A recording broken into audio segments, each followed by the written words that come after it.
students, my name is Niyati Said and thanks for watching Intermedia word videos. My topic for the presentation is the fourth section of the chapter Chemical Control and Coordination of class 11th. In this section of presentation, we'll be studying about the second endocrine gland, and that is pituitary gland. Okay. So the pituitary gland is a pea-sized mass of glandular tissue, okay, and it is located in a bony cavity called sella turcica. And pituitary gland, it is attached to hypothalamus by a stalk, okay. I have already taught you hypothalamus in my previous section of the presentation. So please refer to that for the better understanding of the second endocrine gland, and that is pituitary gland. Okay. So pituitary gland, it is located in a bony cavity called sella turcica, and it is attached to hypothalamus by a stalk. Okay. So, and that stalk is known as infundibulum, that connects pituitary gland to the hypothalamus. I repeat, infundibulum is a slender stalk which connects hypothalamus to the pituitary gland. Pituitary gland has two parts. First is anterior pituitary and posterior pituitary. Okay. So it is also known as neurohypophysis and adenohypophysis. Okay. Or you can say that the pituitary is divided anatomically into an adenohypophysis and neurohypophysis. Okay. Please note that your adenohypophysis, it consists of two portions, and that is pars distalis and pars intermedia. I'll be explaining you in detail everything, but for the time being, just know that your adenohypophysis, which is also known as anterior pituitary, it consists of two portions, and that is pars distalis and pars intermedia. Okay, and your neurohypophysis, it also has three parts, okay, which we'll be studying in detail. Okay, so pituitary gland, it indirectly controls growth, metabolism, sexual reproduction and lactation in females, okay, or in breastfeeding females. Okay, so it is all controlled by your pituitary gland. What are pituitary gland essentials? The hormones of the pituitary gland, it help to regulate the function of other endocrine glands. Okay, that's why you can say that it's a master gland. Okay, so the hormones of the pituitary, they help to regulate the function of other endocrine glands such as thyroid gland, parathyroid gland, thymus, adrenal gland, ovary in case of females, and testes in case of males. Okay, pituitary gland has two parts, and which are those? Anterior lobe and posterior lobe,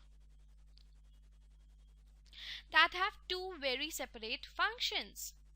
That means the anterior part of the pituitary and the posterior part of the pituitary, they both have separate functions. And I said that pituitary gland is connected to the hypothalamus via a slender stalk like a structure, and which we call it as infundibulum. So hypothalamus, it sends signals to the pituitary to release or inhibit pituitary hormone production. That is why, because it controls and regulates the function of other endocrine glands, pituitary gland is often dubbed the master gland, because its hormone, they control other parts of the endocrine system, namely thyroid gland, adrenal gland, ovaries and testes. However, the pituitary doesn't entirely run the show, because pituitary gland is ordered by hypothalamus, because hypothalamus sends signals to the pituitary to release or inhibit pituitary hormone production so that it can help regulate the function of other endocrine glands. That's why you cannot say that pituitary entirely runs the show. Because it doesn't, because it is controlled by hypothalamus. Okay. The pituitary gland is often portrayed as master gland of the body. Okay. In turn, the pituitary gland is controlled by neurosecretions of hypothalamus, and these neurosecretions are also known as hormones. So these neurosecretions or hormones of hypothalamus are called as releasing factors. Thus, body's real master gland is hypothalamus and not the pituitary. But it is often portrayed as that pituitary is the master gland of the body. Because such praise is justified in the sense that anterior lobe of the pituitary and the posterior lobe of the pituitary secrete a battery of hormones, and that collectively influence all cells and affect virtually all physiologic processes. Okay, the pituitary gland may be the king, but the power behind the throne is clearly the hypothalamus.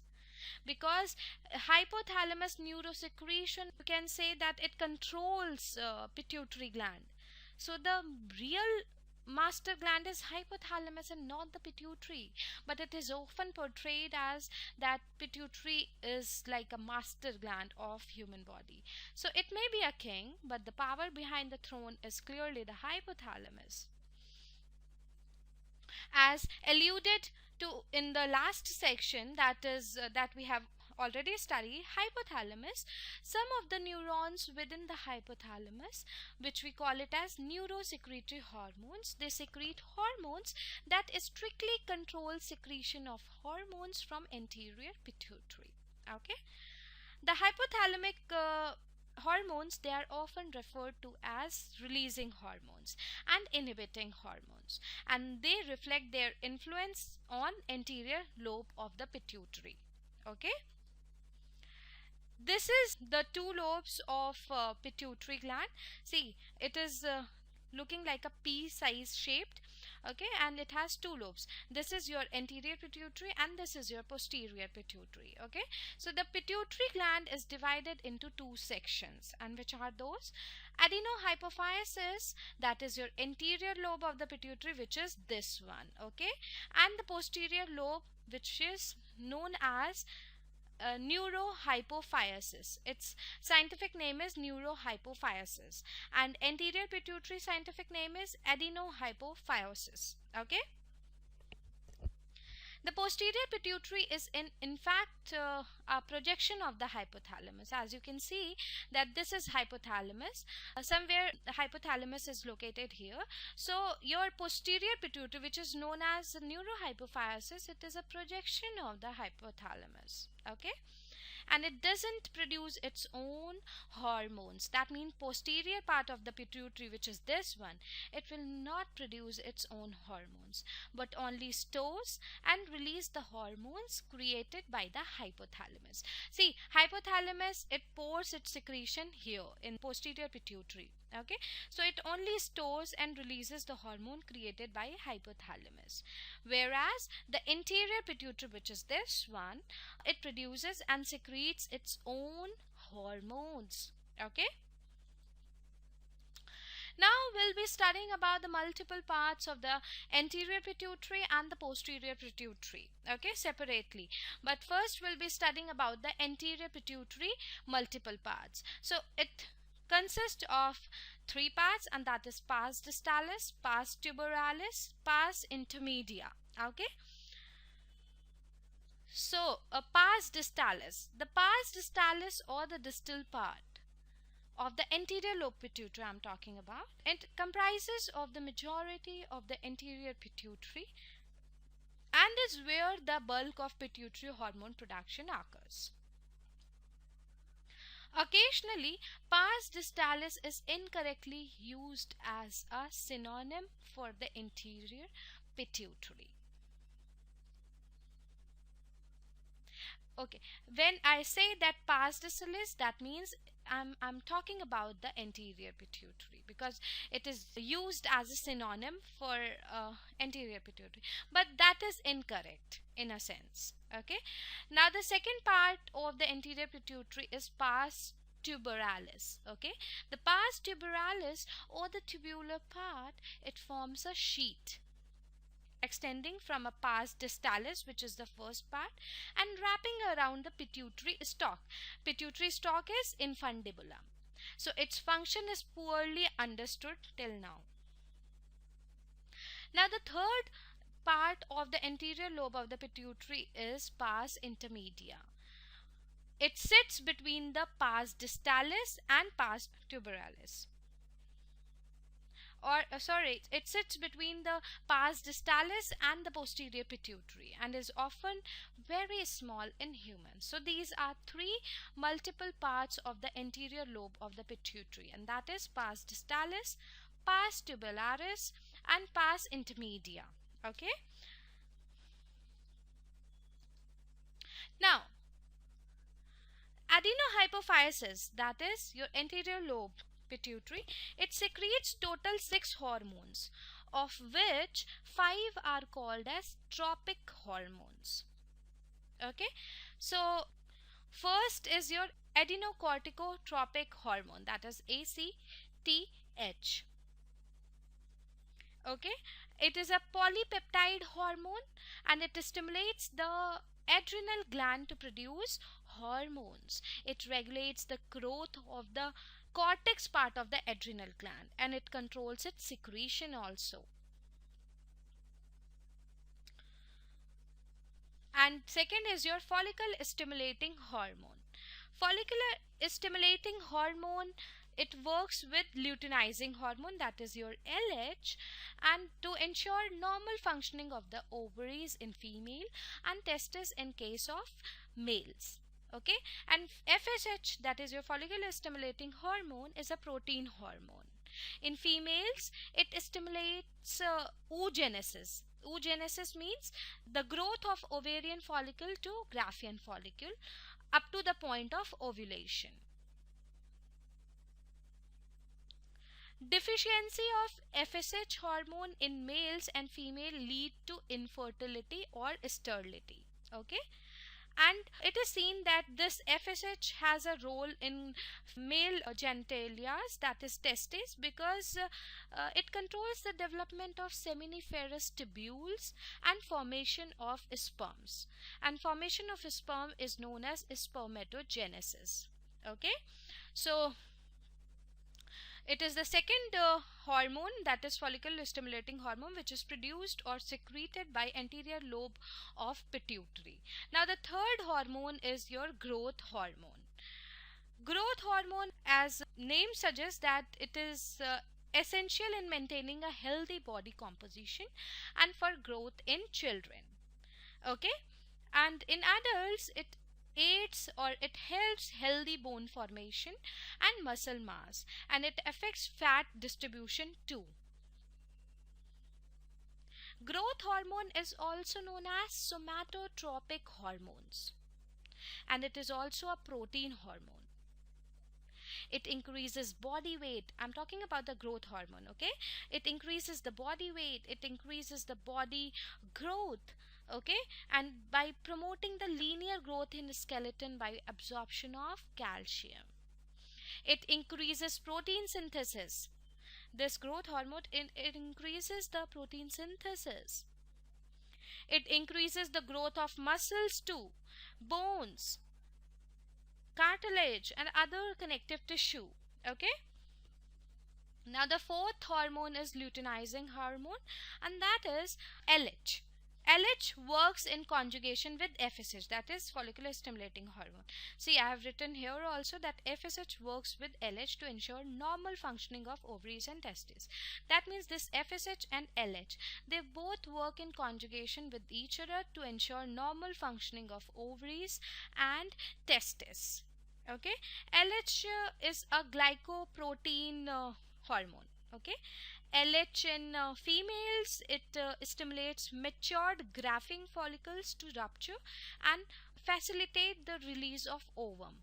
I'll be explaining you in detail when I'll teach you about the ovaries and the testes, but for the time being just know that LH in females, that is luteinizing hormone in females, it stimulates matured Graafian follicle to rupture, and thus it stimulates the release of ova. And deficiency of LH causes menstrual irregularities and lack of secondary sexual characters in females. Okay. Now the fifth hormone is your prolactin. Prolactin, what does it do? Prolactin is also known as lactogenic hormone. Okay, it is also a protein hormone, and during pregnancy it promotes development of mammary glands and hence is called as mammotropin also. It also controls the secretion of milk after the childbirth. Okay, and hence it is called as lactogenic hormone. It reduces the chances of pregnancy during lactation also. Okay, all in all you can say that prolactin, it stimulates breast milk production. Now the sixth hormone is thyroid stimulating hormone, that is TSH. Okay, TSH, it stimulates the thyroid gland to produce hormones, that is thyroxine and your triiodothyronine. Okay, so these are the six hormones which are produced by the anterior lobe hormones. Now comes the posterior part of the pituitary gland, and that is known as neurohypophysis. It is also known as posterior lobe of pituitary. The posterior lobe contains the end of nerve cells coming from a hypothalamus. As I have shown you in the figure, that posterior lobe of the pituitary is an extended part of the hypothalamus.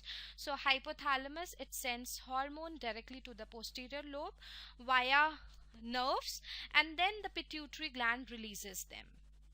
Posterior lobe hormones are only two types, and that is antidiuretic hormone and oxytocin. What does this hormone do? This hormone prompts the kidney to increase water absorption in the blood. Okay, and what does oxytocin do? Oxytocin is involved in a variety of processes such as contracting the uterus during childbirth, and it stimulates breast milk production. Okay, now we'll see the three parts of the neurohypophysis, that is posterior lobe of pituitary. Now, as I said that posterior pituitary is a storage site for the neurosecretion, because see, it is posterior part of the pituitary, it is the extended part of the hypothalamus. So it is a storage site for neurosecretions from the neuron of the supraoptic and paraventricular nuclei. Two types of nuclei or neurons. They are known as paraventricular nuclei and supraoptic. Okay, it is not an endocrine gland. This posterior pituitary, it is not considered in the category of endocrine gland. Okay, and the posterior pituitary has two parts, and which are those? Pars Nervosa and Infundibulum. Infundibulum is a stalk like structure through which pituitary is attached to the hypothalamus. Okay, so first we'll be studying about the Pars Nervosa part of the posterior lobe of the pituitary. This is the neural lobe of the pituitary. It contains non-myelinated axons and nerve endings of many neurosecretory neurons. Okay, and what they do, they convey neurosecretions to the Pars Nervosa where they are stored and released. That means in the Pars Nervosa part of the posterior lobe of the pituitary, all the neurosecretions from the hypothalamus are stored. And these neurons have two unique features, that they end close to fenestrated capillaries and they contain membrane-bound secretory granules in which the secretions are stored. Okay. Now, hormones contained in a membrane-bound Hering bodies are direct actin, and they include two type of hormones, which is known as antidiuretic hormone. That means, see, the posterior lobe of the pituitary has two parts, and first is pars nervosa and second is your infundibulum. So pars nervosa, it secretes two hormones, and that is antidiuretic hormone, which we also call it as vasopressin, and second is known as oxytocin. So what does antidiuretic hormone do or vasopressin do? See, it affects the blood pressure and it increases water reabsorption in the kidney tubule. And what does this hormone do? It promotes contraction of the smooth muscles of the uterus and myoepithelial cells of the breast. That means it helps in releasing the milk from a lactating mother. And the second part of the posterior lobe of the pituitary is infundibulum. It connects pars nervosa to the hypothalamus. It is a slender stalk-like structure which I have shown you in the diagram. Now posterior gland, its parts and its hormones we'll study. As I told you that pituitary gland has two main parts, neurohypophysis and adenohypophysis. Neurohypophysis is also known as posterior pituitary, and it releases these two hormones, oxytocin and antidiuretic hormone. Okay, and it is Toe's hormone, and this cannot be considered as endocrine gland. Whereas adenohypophysis, which is also known as anterior lobe of pituitary, it releases hormone. And which hormones? 6 type of hormones: growth hormone, TSH, ACTH, that is adenocorticotropic hormone, luteinizing hormone, follicle stimulating hormone, melanocyte stimulating hormone, and prolactin. Okay, now these are the hormones of the pituitary gland overview. Anterior lobe of pituitary, it produces two type of hormones, oxytocin and ADH. ADH is adenocorticotropic hormone.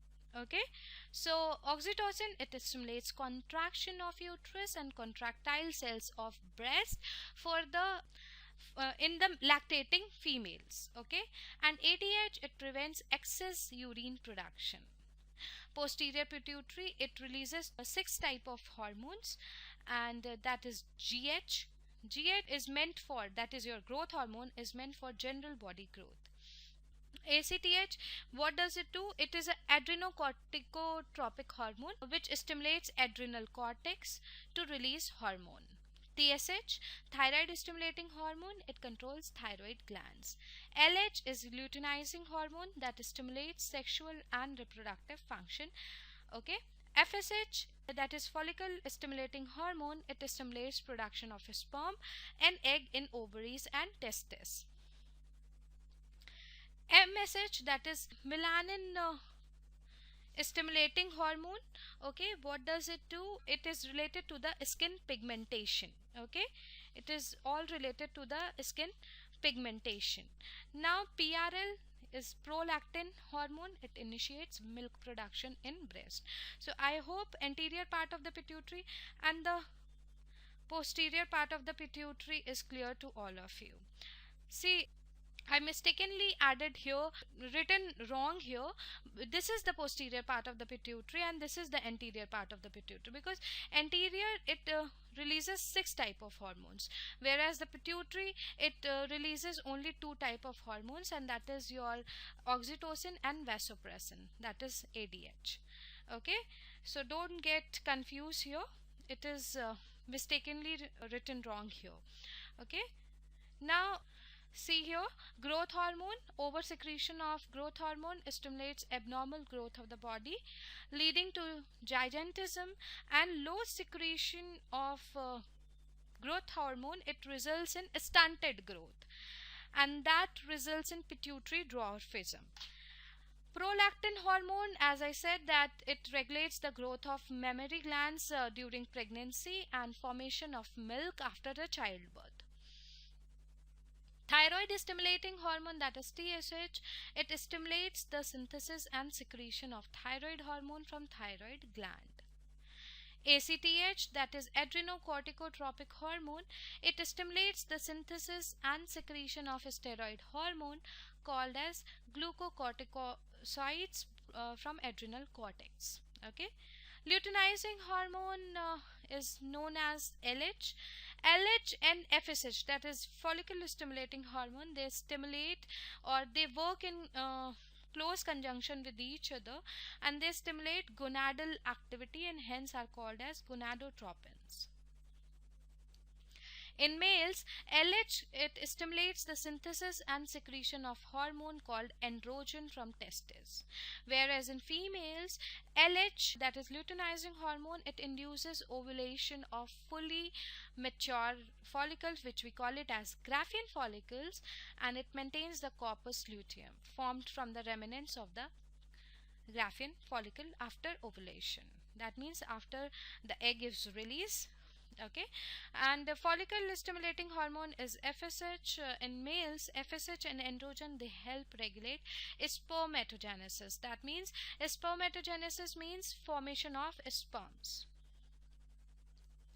and FSH, it stimulates growth and development of ovarian follicles in females. And what does MSH do? MSH is a melanin stimulating hormone that acts on the melanocytes. Melanocytes are also known as melanin containing cells. See, cytes means cells and melano means melanin. So melanin containing cells, and they regulate pigmentation of the skin. Okay. So this was all about the pituitary gland, which is the second endocrine gland. In my next section of the presentation, we'll be studying about the thyroid gland. So till then, stay tuned and keep watching Intermedia Word videos.